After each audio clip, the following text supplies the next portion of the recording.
All right, welcome to the Ash Cash Show every Monday through Friday, 8 a.m.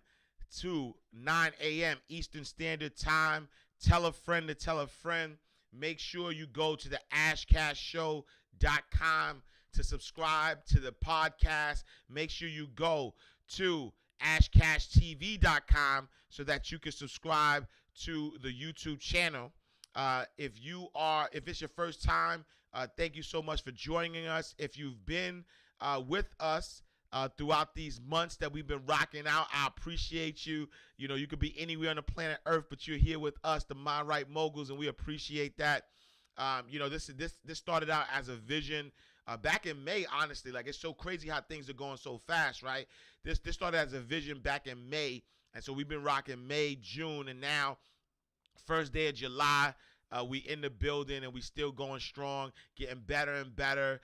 More people are tuning in. More people are spreading the word, and so I love y'all. Appreciate y'all. This community that we started. This is honestly just the beginning. I see so much good things coming out of the Ash Cash Show, my Mind Right Moguls, and I appreciate y'all. So we're gonna keep rocking that out. So salute. I appreciate y'all. For anybody who it's your first time, or in any repeat people, please, here's the rundown of the show. First and foremost, we start with a daily aspirational word of the day. Then number two, we then go and talk about any financial news that's in the building, and then we open it up for any questions. So if you have any questions, please go to, if you're watching on YouTube, if you're watching on Twitter, if you're watching on Twitch, Facebook, please put your questions in a comment box underneath. If you are watching on IG, then please put your questions in the question box because it's going to be hard, to scroll up and see the comments. So good morning, Scorpio Pharrell on YouTube. Good morning, Guy Jazzy Rainey on Facebook. Salute to y'all. Thank you so much for rocking with us. And so today, it's the first of the month. Wake up. Let's see. Today's daily aspiration is really dedicated to you, right? And when I think about where we are, I saw this quote, and I thought this was going to be is a great quote, because when you look at, it's the first of the month. It is the first day of the third quarter. We're halfway through 2020, and 2020 came in. OG classic, come in, come out, right? But the thing is, though, is that it's all perspective, right? We could look at 2020 and saying all this chaos, all these things, all the stuff that they're predicting, it could get worse, or you could change your perspective and understand that the best is yet to come. And so, the one quote that I want to tell you is the next 6 months will be your best 6 months. And what I mean by that is it's really about understanding that everything that happens in life is working for your greater good. All of it is working for your greater good. And so never be in a position of victimhood, never be in a position of thinking that, listening to what people are predicting as doom and gloom, as the end all be all, because you do have a choice. And you have a choice to say, you know what, no matter what happens, as long as I have breath in my body, right, then I will be okay, that I will overcome, right? You think about any situation that you've ever been in, any situation. I've been in situations where, at one point I thought it was the end. I was like, man, this is it. You know what I'm saying? This is the worst thing that ever happened to me, but was still able to come out on the other side, right? And so if you understand that the best is yet to come, right? If you understand that the best is yet to come, you will always be in the best position to move your life forward, to live your best life. Because that's what, ultimately, when we think about purpose, when we think about what life is about you maximizing your full potential and living your best life now. Your higher power, God, the universe, did not put you on this earth for you to suffer. That is a fallacy. If any doctrine you read, any book that you read, anything that you read that tells you that you must suffer now and be blessed later, then it is wrong, right? It is the wrong. It is wrong. It is the wrong interpretation. Let me just say that, right? It is the wrong interpretation of that doctrine, because abundance is your birthright. Abundance is your birthright. And so our purpose, the reason why we're here, is to maximize our full potential and live our best life. The good news, though, is that living your best life looks different for different people. So there isn't this one size fits all. There isn't this thing that, we're going to all, want the same thing. So that's why there's never competition. That's why I never look at somebody else doing better or worse and classify it as better or worse, right? Because at the end of the day, we are creators of our life, and you create the life that you want to create. You live the life that you want to live, and it's all about your mindset, right? If you make up your mind to live your best life, then that's what's going to be, right? So make sure you do that. Ryan C. Mack, what up, Ryan? What's good? My guy Ryan C. Mack in the building, man. That's the homie, man.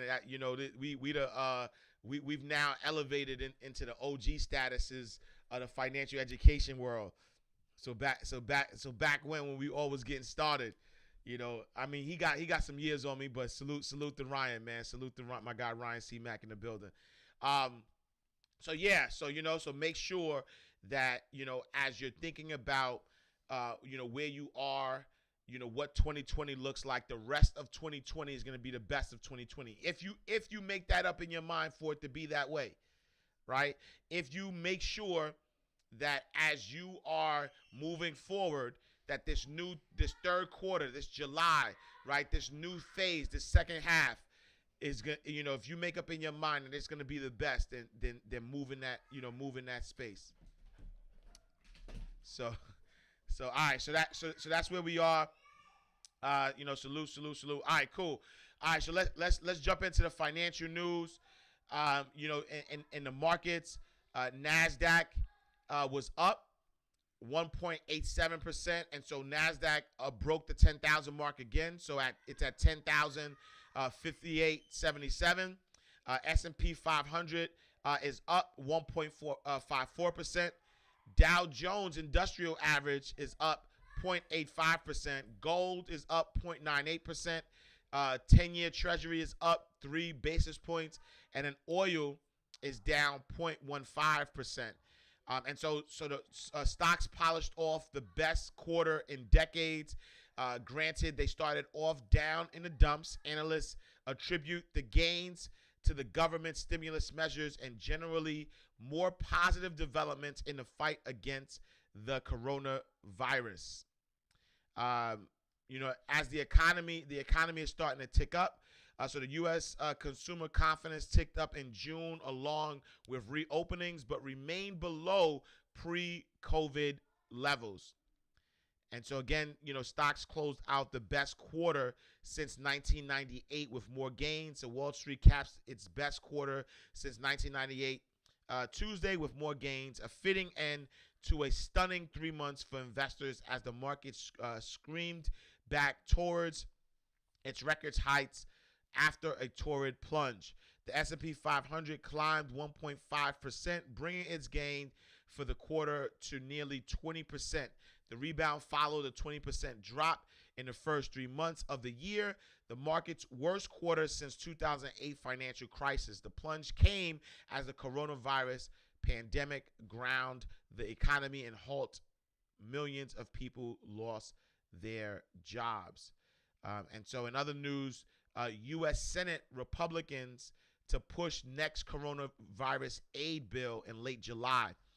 So another large coronavirus aid bill will move through the U.S. Senate in late July. Senate Majority Leader Mitch McConnell and other Republicans predicted on Tuesday. Without providing details of the bill still being crafted, McConnell said basic protections provided by federal unemployment insurance should be included, but indicated they would not be as generous as those in pandemic-related legislations enacted earlier this year. The Democratic-controlled House of Representatives weeks ago approved a $3 trillion bill continuing federal unemployment benefits and direct payments, along with a range of other support, such as emergency aid to state and local governments. McConnell has refused to consider that measure and has repeatedly said he would put together his own bill. So just be on the lookout for that. In other news, I'll touch on that real quick. I do think that once this stimulus package, pass, if the stimulus package is passed, extension of unemployment, things of that nature, if you fall in that boat of receiving a stimulus package, receiving unemployment, whatever the case may be, this money might be more than you were actually receiving in the past. And if it is, make sure you're doing the right thing with the money, or the wise thing, not the right thing, the wise thing with the money, which is get to a space of abundance, right? Use that money as a way to springboard you to start circulating money, right? I think that a lot of times people get into the habit of getting money, a stimulus, a one-shot deal, whatever the case may be, and rely on that.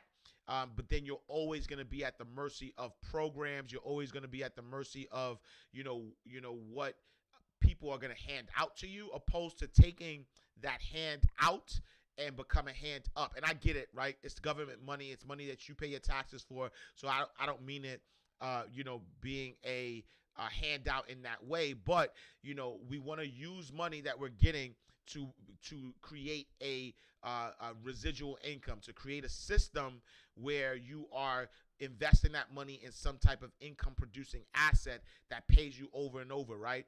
For people in the world: consumers, producers, investors, and philanthropists.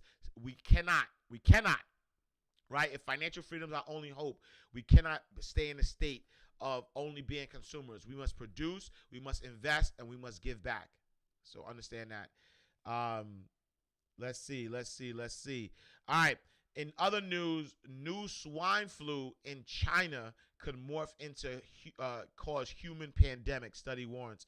I briefly talked about this yesterday, and why my family and I were deciding to start to wean off of eating meat. Pause.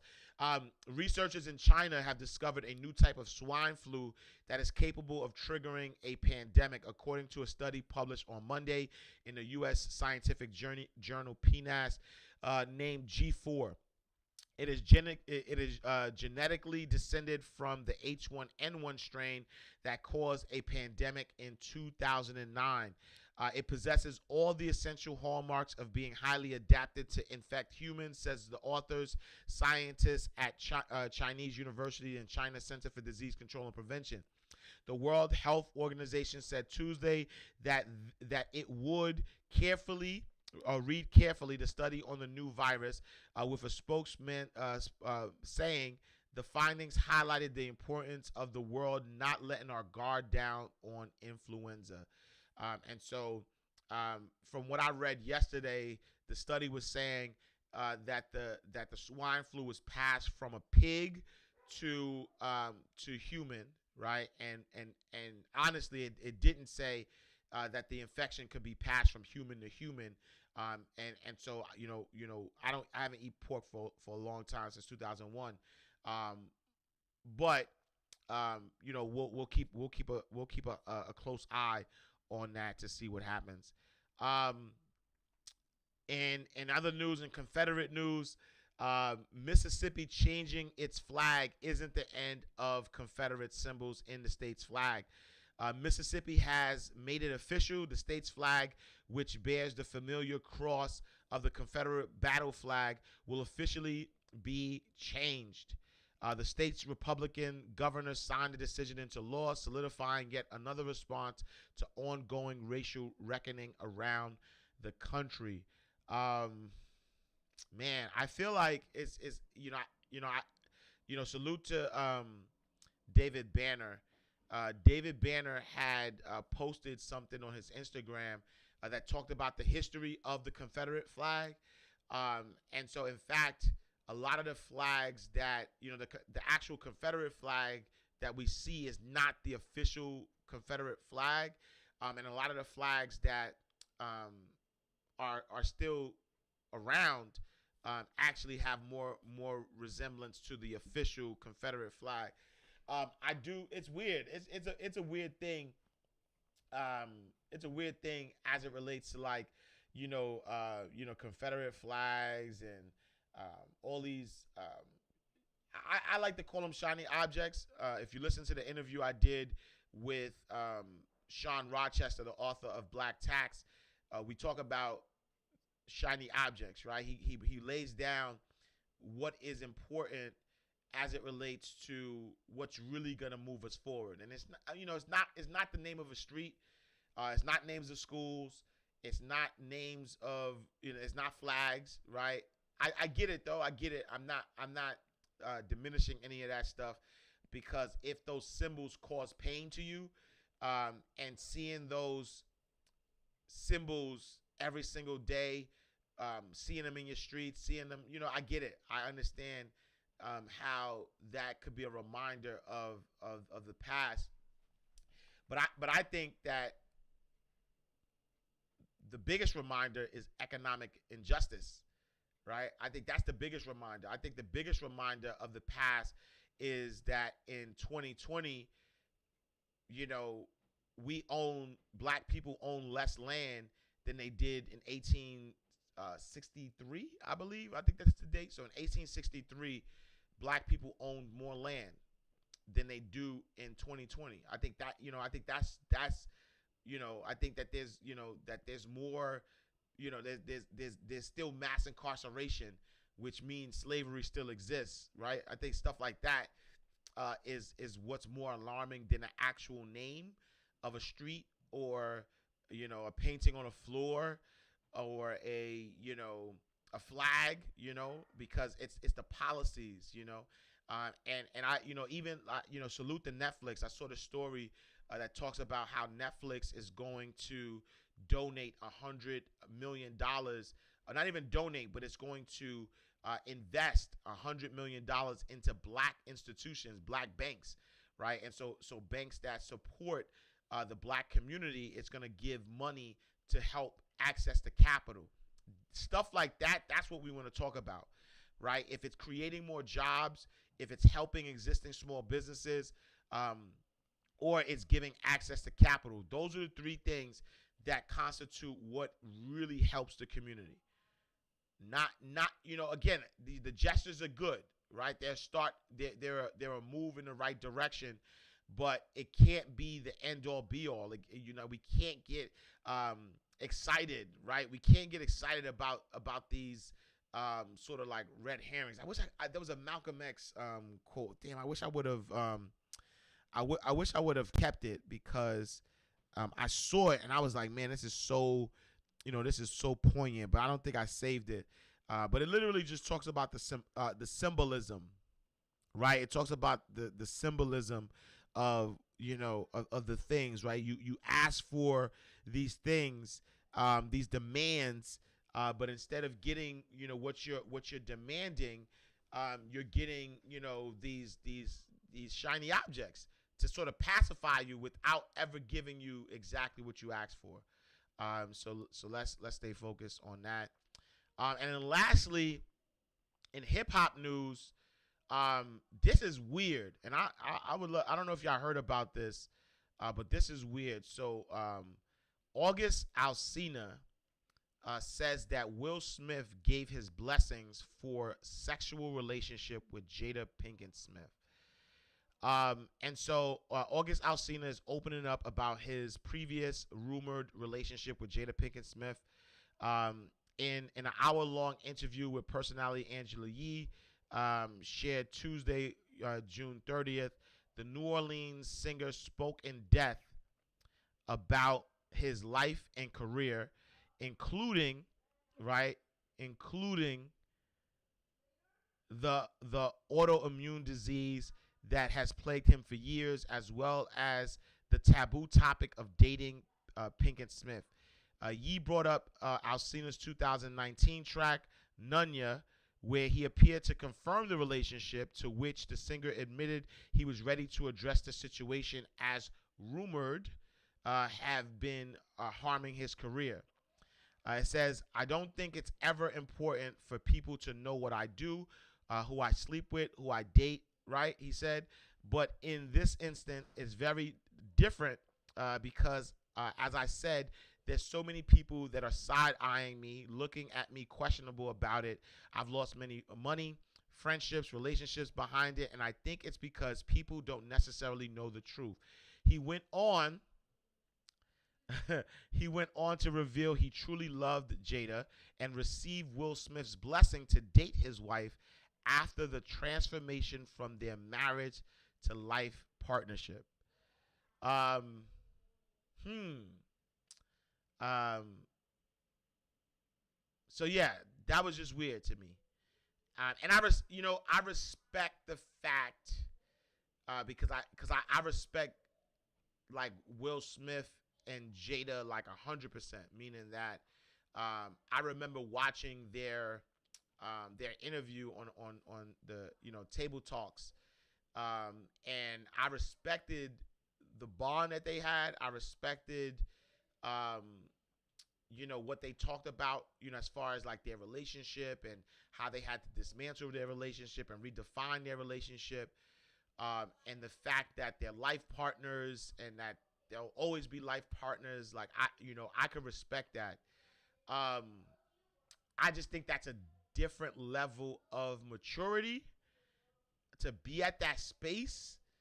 Um, you know what I'm saying? Like I respect their maturity, I guess, to be at that space where they are like, cause I remember them saying like, yo, there's nothing no one could do, right? Like there's nothing no one could do.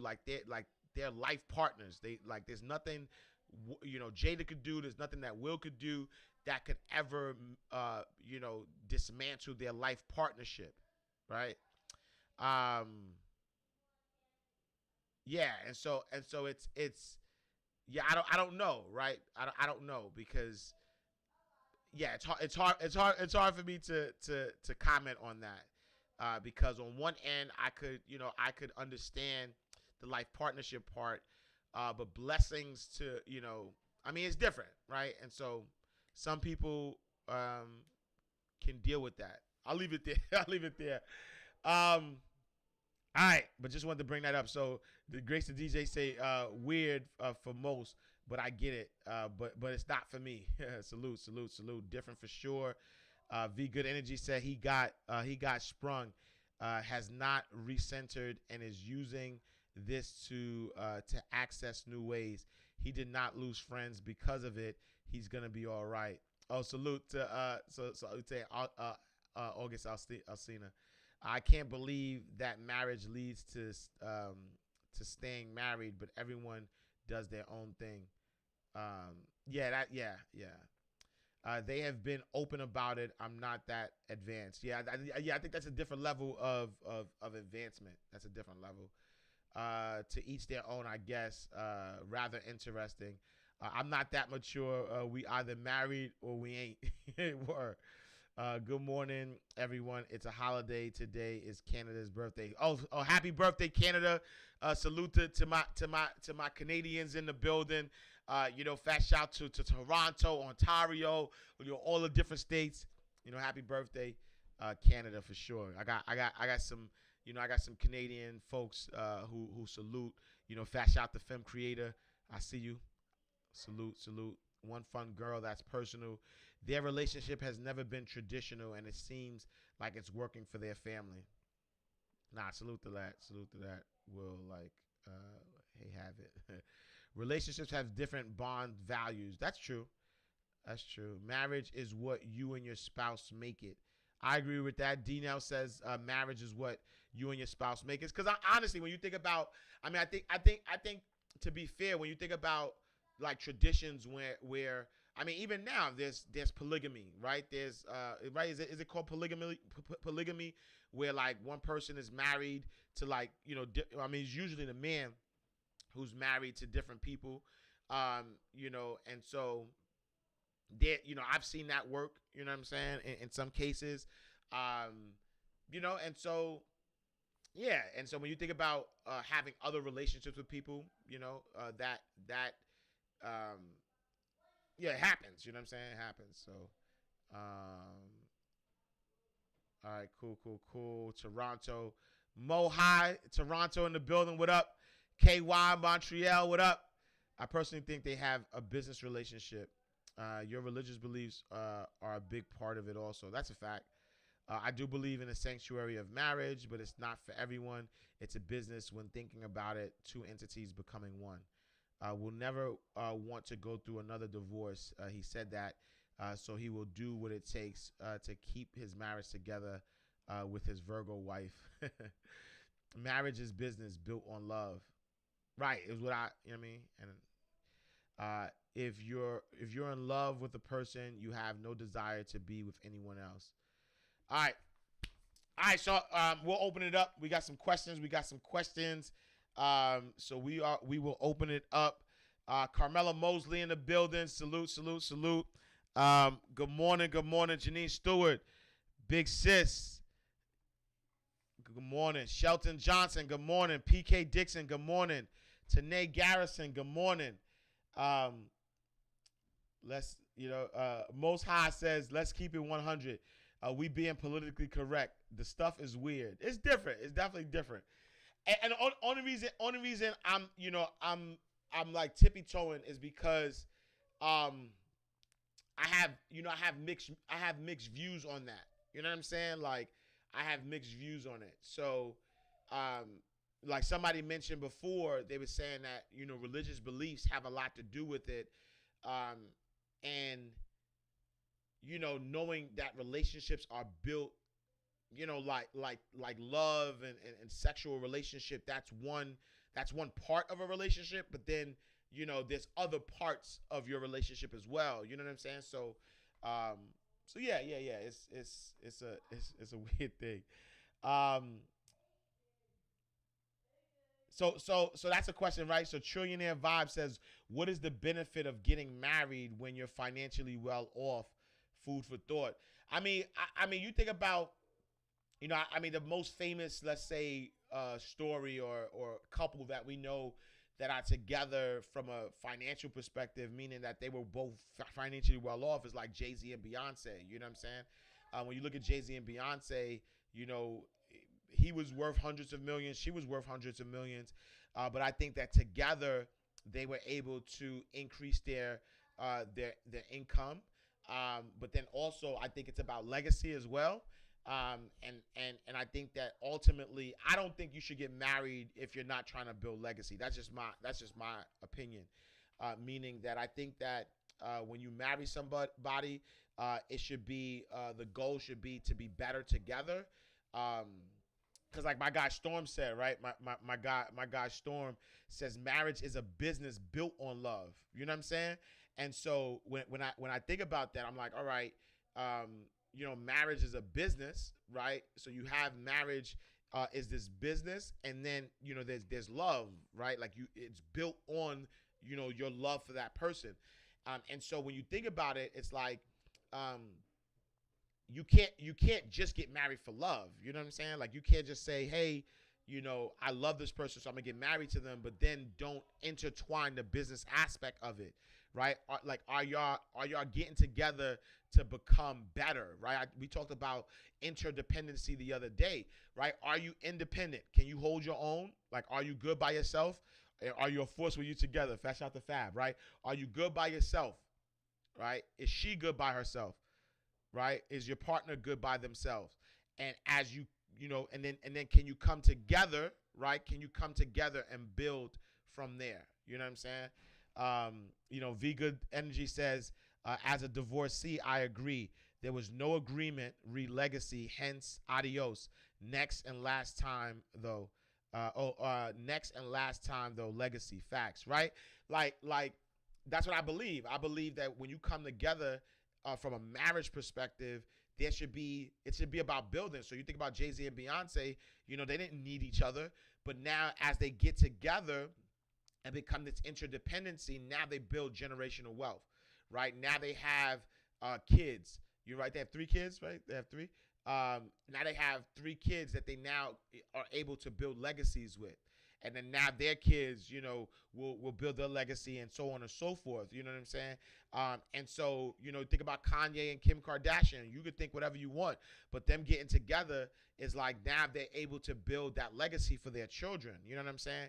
And so I believe that marriage is a business arrangement built on love, opposed to being only, right? Like love is a beautiful thing, right? But being only blinded by the love aspect of it or the sex aspect of it. You know what I'm saying? Mohai says, married 14 years certainly can be a strong business move. Actually, absolutely. It is business because the country made it a business. Marriage should be forever. Your tax benefits keeps many couples together, social standing, and yes, legacy building too. It's a partnership in every aspect. Elegant Eleanor says, yes, I agree. One Fun Girl says that's why a lot of cultures have arranged marriages. Like it's funny because I remember, I won't put his business out there, but one of my guys who I worked with as my brother, I remember that when he got married, he's from Africa, his family's from Africa. When he got married, his mother his mother is like a prominent figure in Africa, very successful, runs businesses, is like a head person over there. And then one of the people in Africa, who's also like very prominent, you know what I'm saying? Like, very prominent and very successful. His mother and the woman's father arranged for my friend to get married to his current wife. You know what I'm saying?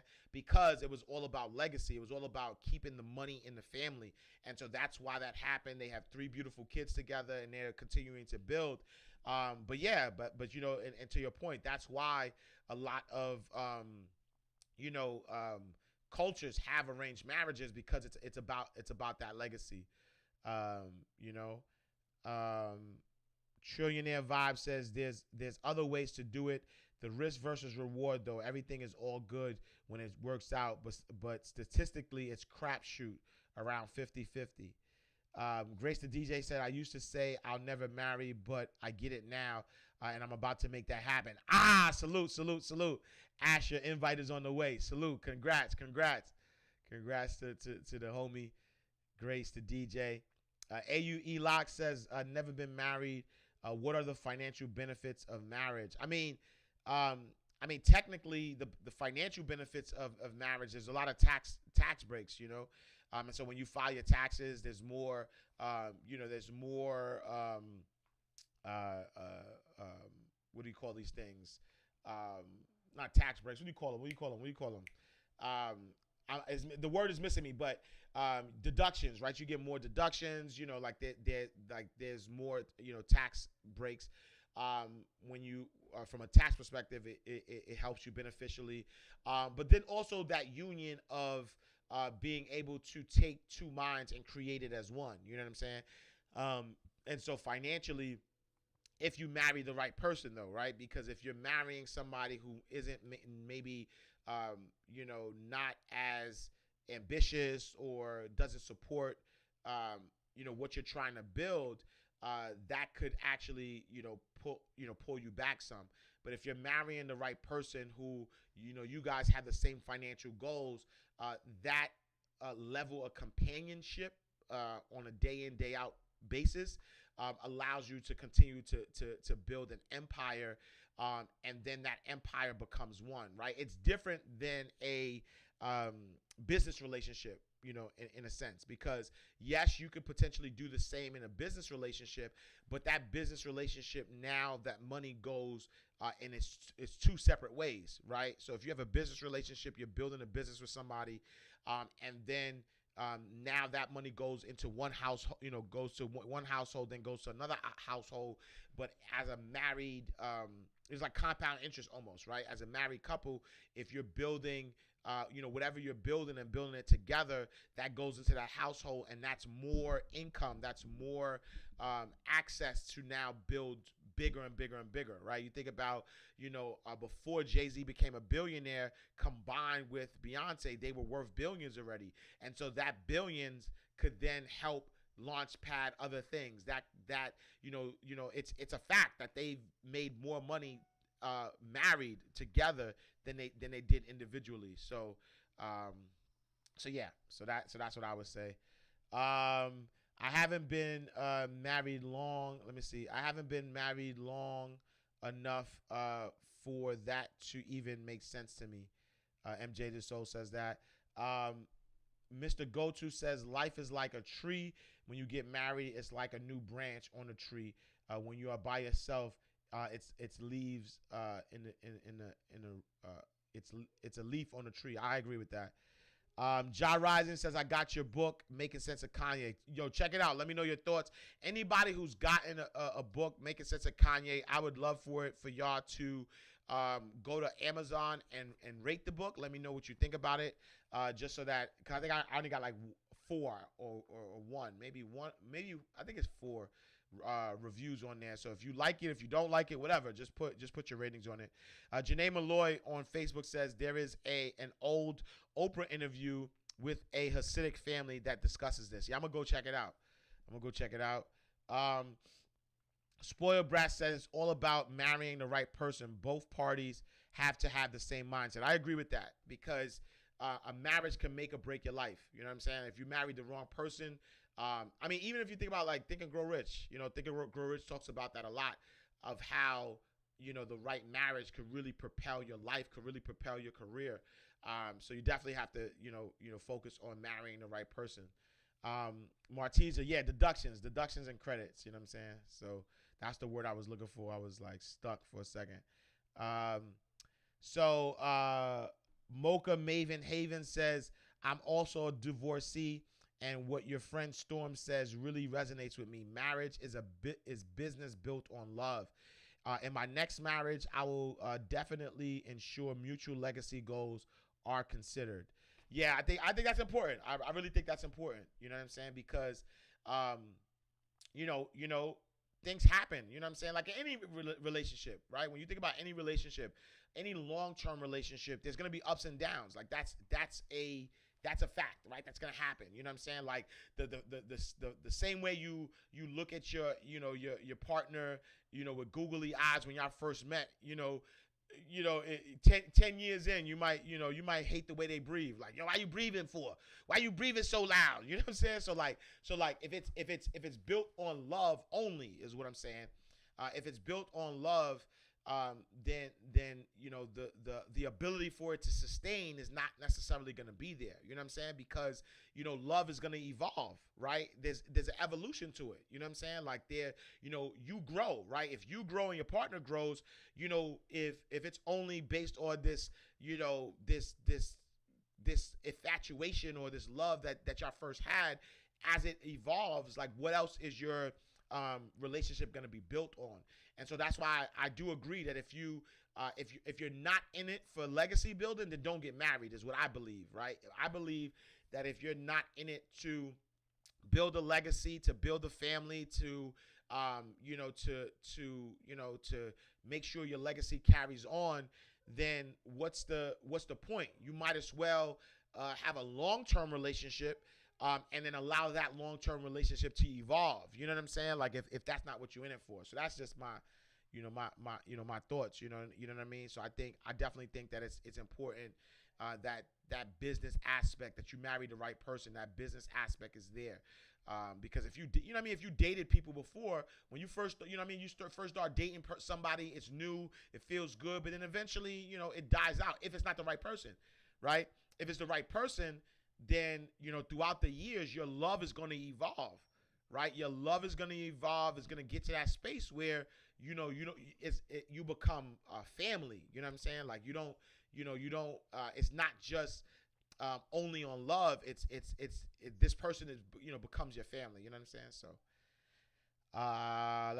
let's see. Style Lewis says, yes, I got my book also. Thank you so much. Please, as you read the book, please go to Amazon and review it. Mose High says, after I finish What the FICO, I'll get that book. Salute. Got my book as well. Lady and Lord, salute.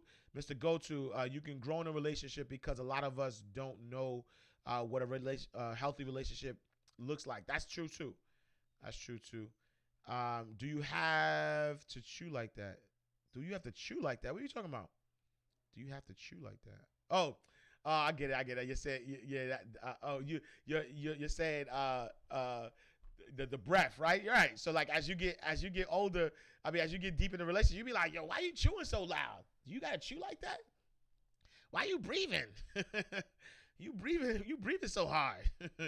Scorpio Farrell definitely received my copy. Thanks, OG. Nah, salute. I appreciate that. In any system, institution, we have to know its purpose. Exactly. Why you sleep, right? Why you sleep? Why you sleeping for? Get on my nerves. Always sleep. Legacy. I like Golden Horn and Kurt Russell. Love is an emotion. Oh my God, yes. I got my book too.